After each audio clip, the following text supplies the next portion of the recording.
years. You said on his podcast, over 30 years in the profession now, right? 33. Yes, sir. Over, Graduated from Palmer College, 1993, October 15th. So before then, I was sitting very similar to where you're at. Yep. So 3 practices in Mississippi. Yes. The creator of NTSC Institute, which is Yes. what? NTSC Institute stands for Non-Therapeutic Straight Chiropractic Institute. And that teaches chiropractors the missing link in chiropractic. The missing link in chiropractic is not analysis, it's not technique. Those things are very important. It's not philosophy, but that's very important. The missing link in chiropractic is the ability to communicate value, vet your practice members, and sign the right people up for your office, and helping you to establish your market. Now, chiropractic, I want chiropractic to be a commodity, which means that it's found everywhere. I don't want it to be a commodity that's found everywhere. It's determined by price, whether people see you or not. So the only way to be really successful in practice is one, to be able to be a master at communicating value of chiropractic and the habit of chiropractic, which is very challenging because vertebral subluxations have no clinical presentation.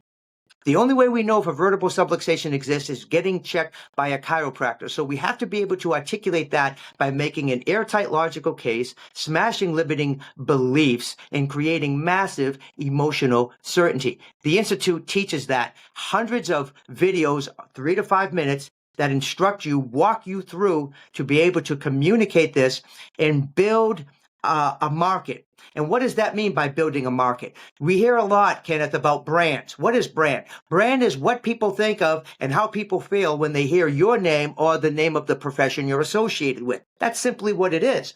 In order to have a powerful brand, you must be congruent, you must be consistent, and you must be a great communicator, as well as the ability to do it honestly, congruently, and to deliver the service for service after the sale.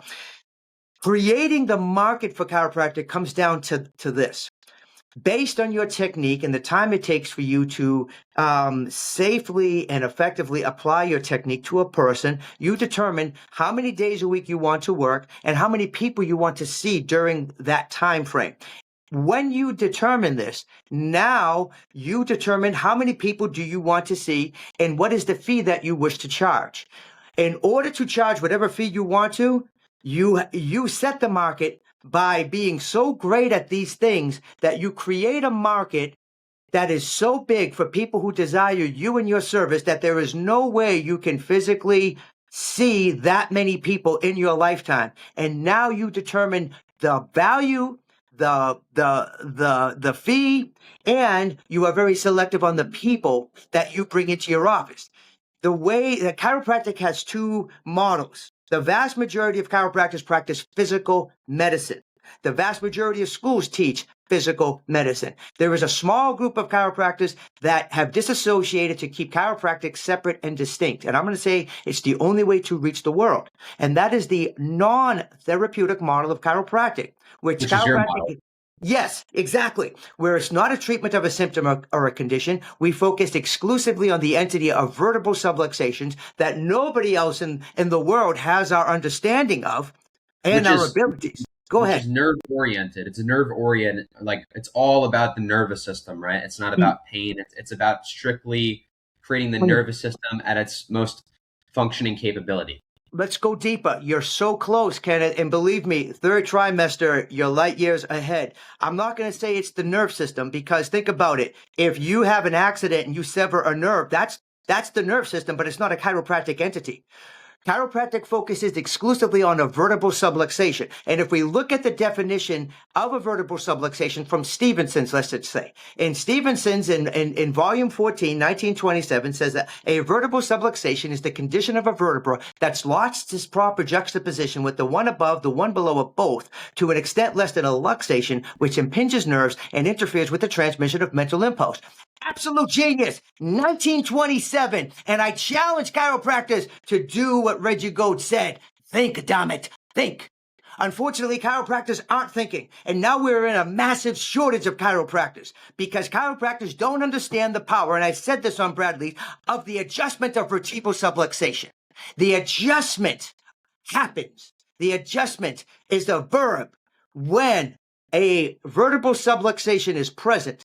And there is a force, and it does not matter where that force comes from, but it's typically a universal force, or it is a force that the innate law of living things can converts to an innate force to restore the subluxated vertebra back to its innate normal position. So let's be clear. The chiropractor does not make the adjustment. The chiropractor does not know what innate normal is for that position of that vertebra. The best a chiropractor can do is be a part of the adjustment by creating a universal force with the intent that it is transitioned to an innate force. And the only way we know that happened is through a pre-check and a post-check, not through any sort of cavitation. We have to have a reliable, objective pre-check and post-check congruent with one thing: what the innate law of living things within that human being is trying to do to restore that vertebra back to innate normal. What does that pre and post check look like to you? Is it X-rays? Is it diagnostic findings? Because I'm curious now. You got me thinking. I got you curious like a cat. We'll call you Whiskers, right? Okay. So you're making me get controversial now, Kenneth, because, okay, if we look at X-rays, I love X-rays. Nobody has a straight spine. We're both either right or left-sided dominant. The right and left side of the body grows independent of each other. And therefore, does an X-ray show vertebral subluxation if we don't know what innate normal is? Exactly. No. And it's not saying you shouldn't study. Here's the thing. I was a traditional straight chiropractor at Palmer. Upper cervical guy. Chiropractic gets sick people well. It'll grow an arm back. If you get it cut off, you can breathe underwater. All these limitations of matter that I said, well, we don't know where the limitation is. That's all silly. Because the vertebral subluxation is very important, and the adjustment is extremely important. It is not the only thing that can get sick. Get people sick. It's not the only thing people need to be well. People under chiropractic get sick and die all the time. What we can say is this: everybody lives better when vertebral subluxations are adjusted. We do not diagnose. We do not do anything that's medical. BJ, in his arguments defending chiropractors in jail through the 1910s and 20s, made a great argument and was so close to the non-therapeutic model that says we are doing something different. We are addressing the vertebral subluxation and the adjustment. And he was so close, but then he went right back into getting sick people well, which is a medical objective, which is therapeutic chiropractic, and that's how most chiropractors practice. So if X-rays don't show it, and instrumentation has credibility, we just don't know what we're measuring. There is instrumentation that says we're measuring the tone of the nerve, that heat given off by a nerve. Maybe we're measuring the heat given off by capillaries. Maybe we're measuring the heat given off by muscles. Maybe we're measuring surface tension. All theory, and there's credible argument there. There's no doubt. Now, every technique has one thing in common, or it should, and it's not authority and it's not dogma. It is every technique must be trying to figure out what the innate law of living things in that person is doing in the matter in which it resides to try to restore that vertebra back to innate normal. So in the technique that I choose, advanced muscle palpation, to my knowledge, is not taught yet at Palmer, and I really hope it is. Tret Shedeker is teaching it, and he's doing seminars, doing fabulous, as well as Ron Castellucci over at Sherman College is the only two places, and I teach, especially in my office, when chiropractors come to visit me. So with that being said, there's one system in the body designed for motion, and that's the muscles. When we look at the muscular system, when we study the human body, what we notice is that, and I'm going to throw some research at you, check with Ron Castellucci, that the highest concentration of proprioceptive fibers are in the zygapophyseal joints of the spine. And it has been traced that there is a direct reflex arc from there somewhere to the brain, whether it's the thalamus, hypothalamus, back down to the paraspinal musculature that causes the paraspinal muscles to work very hard to try to pull that bone back in place. And the paraspinal muscles from the atlas with the inferior and superior oblique muscles, the rectus capitis posticus major, the levator scapula, the splenius cervicis, the multifidi muscles, the scalenes, multifidis all the way down to the longissimus thoracis in the sacral area, as well as the piriformis. And we analyze these muscles that tell us where is the innate law trying to pull these bones back in place. That determines the presence of a vertebral subluxation and the vector in which the body's trying to make the adjustment. We place a very gentle force in that vector so the innate law can say thank you, making the adjustment, and then you post-check. Very important. Has the paraspinal muscles been reduced? Is there a positive change? And then you have them come back very soon. The most important visit in chiropractic is the next one. Chiropractic's got to stop living in fear, start living in certainty, which is going to happen through congruency. If you want to change a culture, which chiropractic is a changed culture from what it was intended to be, in my opinion, change the vernacular. So treatment is a medical term, and you're going to hear that all the time at school. I love Palmer. I want Palmer to stay the course. Very few schools have stayed the course. To right now, there's 2 schools that I would say have stayed the course of the importance of vertebral subluxation, and where you can hear remnants of a strong philosophy, and that's Sherman College and New Zealand College of Chiropractic. And I love Dennis McIuri. He was in the DACBAR program when I was getting ready to graduate. And you talk about a class act and a great guy. I don't know where Palmer is going as an institution chiropractically. Well, everything's based, so I don't know. I don't know the exact logistics and stuff, but I know they really drill evidence-based. And what does that mean? Tell me what that means, brother. Well, we have classes like evidence-based clinical practice, so everything is research, cohort studies. You know, they have all the different hierarchies of the pyramid, and we're trying to go for like different analysis to now find the paper font version of effectiveness in the profession. That's what I understand from it. Okay. And what does that mean? Tell me what that means. Tell me what this means, because here's the thing. What does that mean in regards to the adjustment of vertebral subluxation? Well, they're trying to find a logistical way of measuring what a vertebral subluxation is. And I think that's where the incongruency happens in the profession, because for that reason alone, people don't agree on what vertebral subluxation is. So how can you measure what you can't agree on? That's the first thing. I would say this: how can you measure when you don't know what? We can't establish normal. Even our philosophy and our basic science, brother.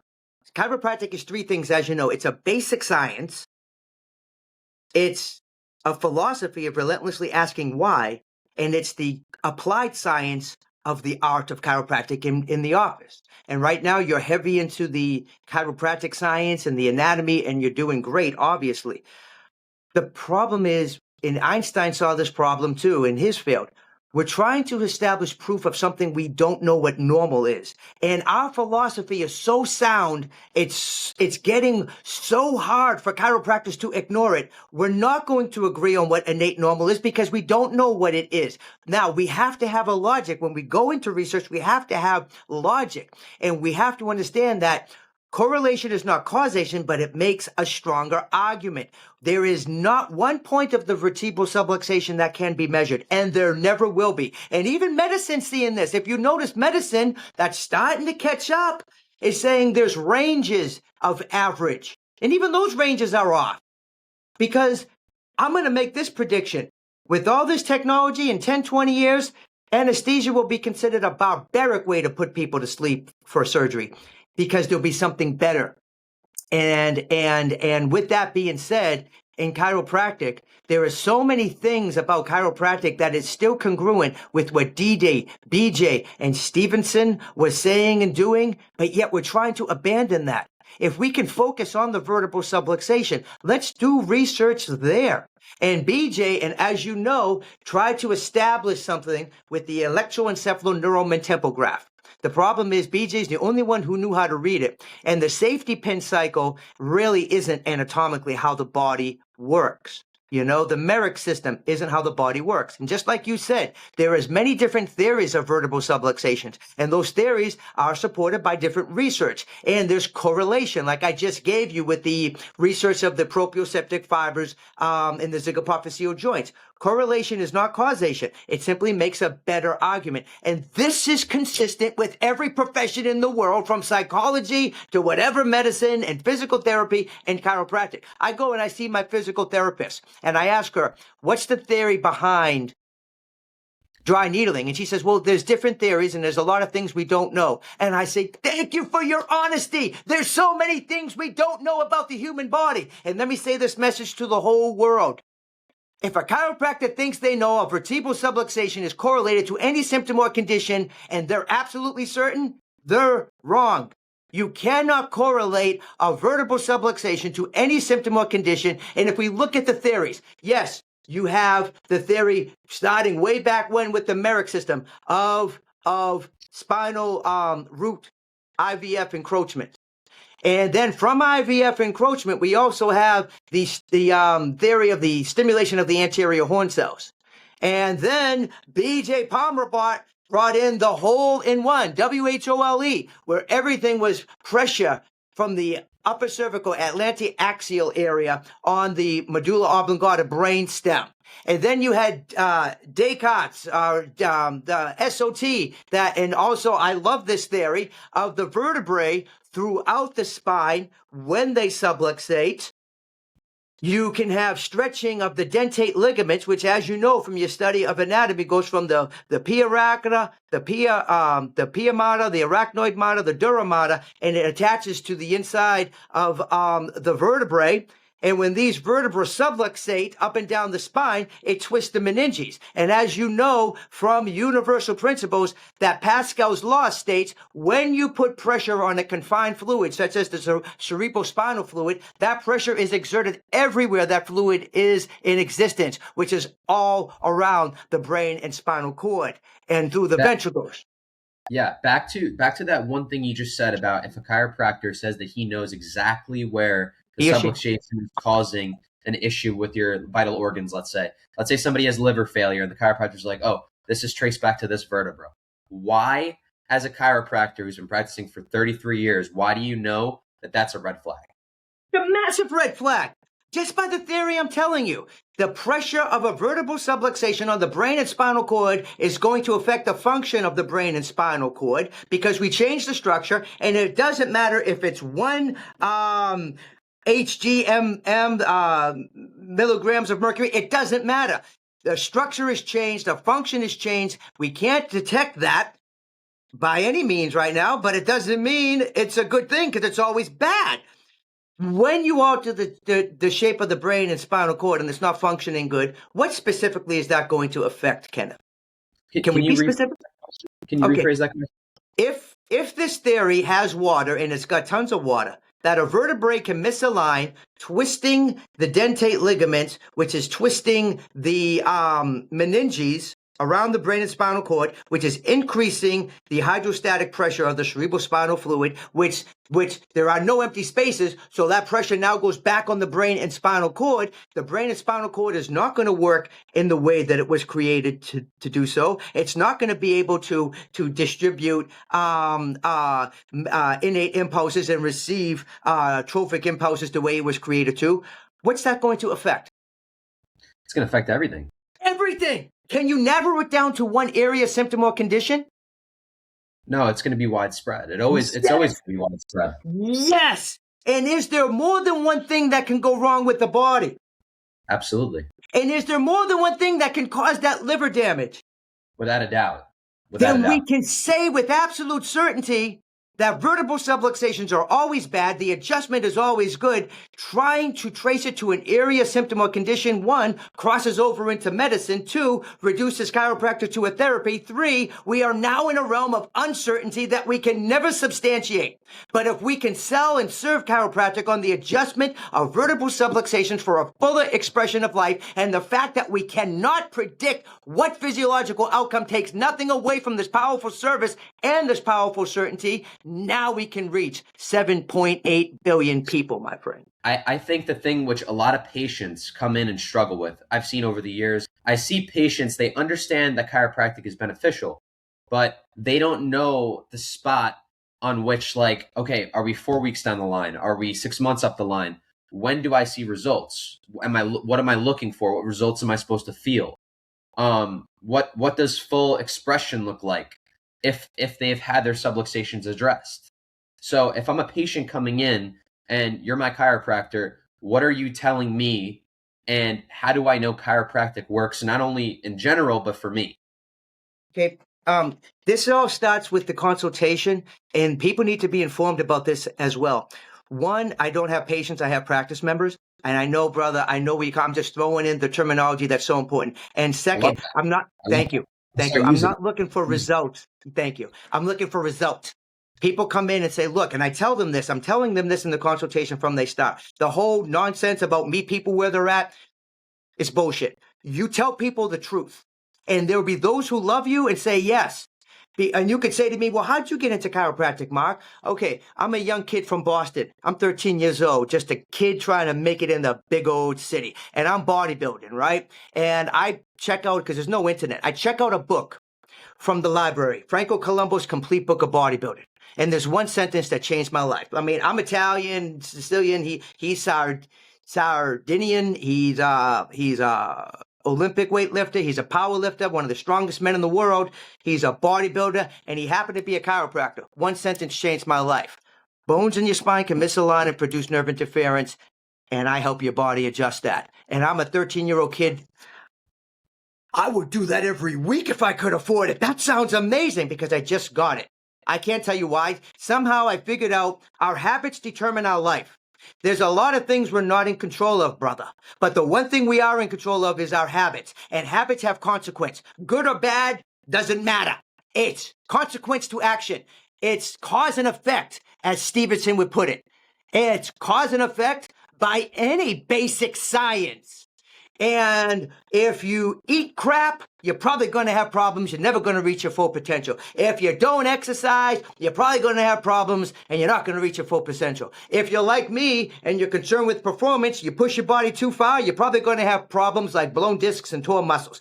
If you don't get rest, like me, I spent a lot of years not getting the rest, you're going to have problems. And then the one thing chiropractors don't want to talk about because we're so focused on results, which is therapeutic physical medicine, and rather we need to be focused on the result of the adjustment of vertebral subluxations. And yes, people have to trust us and we have to be in rapport, and that starts with absolute honesty through congruency of your values and chiropractic principles. So when you tell people this out of the gate and they say, well, I just want this pain to go away. Awesome. I cannot predict that, and no chiropractor can, if we're being honest. But what we can say with absolute certainty is everybody lives better when vertebral subluxations are adjusted, and for no other reason. So I see my chiropractor 2 to 4 times a week for the past 40 years because I want to live at my best. I will never recommend less for you through a logical case. Now, at this point, you present your logical case. People can accept the truth or they can reject the truth. But if a chiropractor tries to pad the truth, lie about the truth, meet them halfway bullshit, we lose them forever. If we claim a symptom's going to go away and it doesn't, I tried chiropractic, it didn't work. Nonsense. That's nonsense. If we say it's going to go away and it does go away, they're like, okay, I don't need you anymore.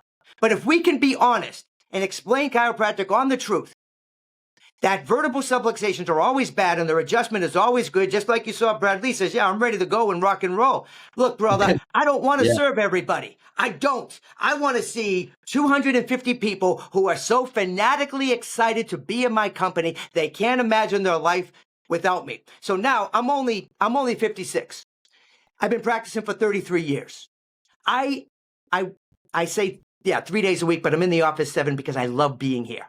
As long as my body's able, I love checking spines and helping people live better through the adjustment. I love my practice. I love that it's all positive. I love that it's all about life. I don't see crisis. Chiropractic is not a crisis service. That's a medical service. I see people weekly for life who love what I do, buy into what I do, and are thankful that I'm honest. So you could say, all right, well, what do you charge? You want people to come in for 30 years, and insurance sure ain't going to pay for that. Insurance never paid for chiropractic, brother. Insurance is a medical entity. Chiropractors had to sell their soul to get on insurance because you're only getting paid if you're building it under chiropractic manipulative therapy or chiropractic physical therapy, neither of which is what we do. So here, and I don't care what you charge $1,000 a month. I charge $100. I charge $100 a month.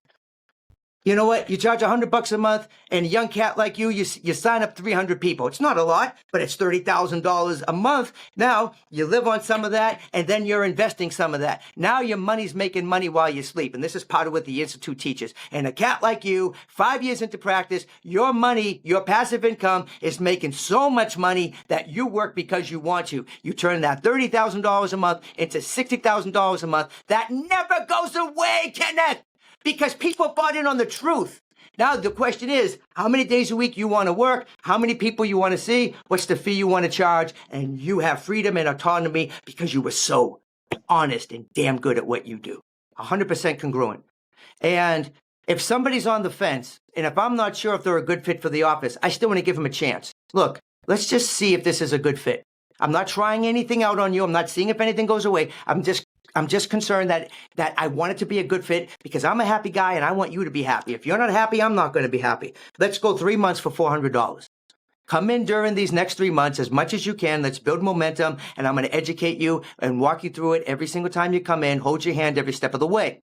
At the end of the 3 months, if this isn't the easiest decision you ever made in your life, we part as friends because I don't want you to do it.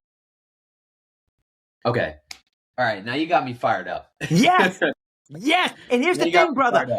I'm so happy and I'm in a position of power because I'm being completely honest. I don't need validation. I need people who are ready for the truth. I need happy people. People come to see me for one reason and one reason only, Kenneth, because they're smart. People have the habit of chiropractic because they're smart. Forget results. It's bullshit. Results. The adjustment of vertebral subluxation that no other profession in the world is doing for a fuller expression of life. And you will build the practice of your dreams if you're tough enough, if you're congruent enough, if you're good enough, if you work on your skill set every single day. Be bold and mighty forces come to your aid. But hear me out. The universe has structure to it. There is no chaos. And there are principles of wealth and there are principles of poverty. And a principle of wealth is when you're congruent and when you're honest, you are destined for wealth. So how are you attracting these people and getting people in the door who think the way you do, who are fully aligned with getting their health optimized and getting on the right path? Well, like, how are you getting the high energy, high vibrational people coming in the door and agreeing with what pretty much is just a completely, in my opinion, it's just a obvious principle. Yes, it's self-evident truth. It's an axiom. But how do you get people to align with what is an obvious principle to us? How do you get people to align with that principle when they're coming in? They don't know about chiropractic and they're trying to understand what it's about. It's easier. It's easier to educate folks who've never been than folks who have been before. So keep in mind, you got to know your stuff. You got to know the 33 principles. You got to live the understanding that in any basic science, there is a universal principle of organization on all matter, continually giving it property and actions, thus maintaining it in existence. You got to live that. And you got to be congruent with that. And you got to have the vernacular and the terminology that reflects that. So I'm on fire for chiropractic.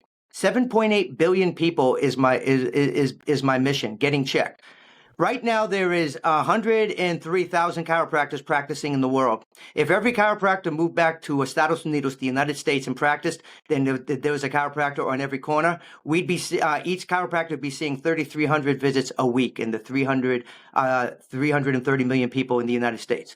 But chiropractors are very short-minded, very short-sighted. Chiropractors practicing the therapeutic model, treating symptoms and conditions, practicing physical medicine. It is what it is. So they don't want you to open up next to them. When I graduated from Palmer College of Chiropractic in 1993, there was 187 people. Do you know how many graduated in the last class? How many? 73. Thought it was. Chiropractic's on a massive decline because chiropractors have lost their vision. Sign up on the Institute right now and take a massive step to restore that vision. We're talking $89 a month that will pay back tenfold by the end of this year. It will take that $89 a month, turn it into $8,900 a month. So the bottom line is this. I'm on fire for chiropractic. Reggie Gold revolutionized chiropractic. And then there was this guy who graduated from Palmer about the same time as Reg, and his name was Sid Williams, started Life College. And Sid was a magnet. He was never a straight chiropractor, but boy, he came up with some great things. And one of the great things he came up with was DE, the dynamic essential. That you want to be so charming and charismatic and attractive, people will pay money just to be in your company. So I have brochures made up that when I'm out and about, I don't like to be naked. Yeah, I know I'm in great shape, but I don't like to be naked. And here's why. If I don't have a card on me, if I don't have a brochure on me, I'm naked. And now I can't leave something with folks. And the easiest, best way to market is to go from one business to another and say, hey, my name's Dr. Mark. I'm the chiropractor down the street. Can I leave a brochure with you? And of course, I wrote the brochure, so it's specific to introducing people to how we practice. And a lot of times I've been thinking about seeing a chiropractor. This is amazing. I'm like, yeah, no accidents in the universe. What's the best number to text you? And we'll schedule a free consultation. Right there, you're going to get to your first 25 people. You do that every single day. Hand out about 100 a day. And you're going to build a massive practice. The idea is to get 25 people. Once you get 25 people, now you have a base to start referring from. That I want people just like you. I want to have 200 people in my office, 300, whatever your number is, Kenneth, just like you. And then from there, you're building this fantastic practice, but it's grassroots because you want people who love you and buy into you. It's a very personal thing, building a practice. You want to build the practice of your dreams out of the gate. This is way harder to build out of the gate. People got to pay out of the pocket, and they have to have a very logical understanding, and you got to be freaking good at explaining it. So you got to be on the Institute. You won't find that anywhere else on the planet, and it's on a silver platter. Hundreds of videos and interviews and lectures that I did all around the world. So that's simple. And the whole idea is constant, never-ending improvement because you are committed to excellence. And you got to be fanatical about this. BJ Palmer was fanatical. Reggie Gold was fanatical. And, anybody can do this because I am one of the least talented people. But what God gave me is a work ethic, man. So I can teach it to anybody because nothing comes easy to me, whether it's technique, analysis, and most important, communication. Yeah, well, you certainly have the art of communication. I'll give you that. One more question, and I want to continue this. You're asking powerful questions. I love how you interview. I have one more question for you here. It's actually a nerve-based question. Why do you think people struggle so much with the idea that small amounts of pressure or interference on those nerves, just like when you spoke to Brad Lee, can change the nerve's function? Why is that such an abstract concept? And why do people correlate, or rather structure, with not having functional side effects or downstream effects? I think a lot of this comes down to chiropractors dropping the ball. Health is something that really comes down to the absence of disease, which is not the case, but we lost that term. That term's gone. Probably a big reason why Stevenson didn't put it into the 33 principles. And we can argue that. Stevenson, he died in the 1950s, I believe, and we can't ask him. I think he died in 1953. BJ died in 1961. And D.D. Palmer died in 1913. So if you look at what D.D. Palmer did in 18 years, that's unfreaking believable. So I think that in America, we live in such a treatment-oriented, medically dominated society. And I've heard statistics that 80% of the drugs worldwide are taken by Americans. Whether or not it's true, I don't know. But the thing is, chiropractic has the ability to carve out a powerful niche, not just in Estados Unidos, but also all around the world. And we need to take advantage of that. And it's not going because, Brad, keep in mind, Brad, it has to create some kind of controversy. Brad was all ready to sign up. And the initial consultation orientation of a chiropractor is the beginning of education. It's not the final. So if Brad was in my office, he would have started up and I would be holding his hand, educating him. Maybe he would have went the 3 months and I would have educated him during that time. And at the end of the time, it's fish or cut bait. It's come in for the rest of your life or we part as friends. And if they don't come in for the rest of their life at that moment, but they think about it, come back in 2 months, man, I'm ready now. Great, let's get rolling.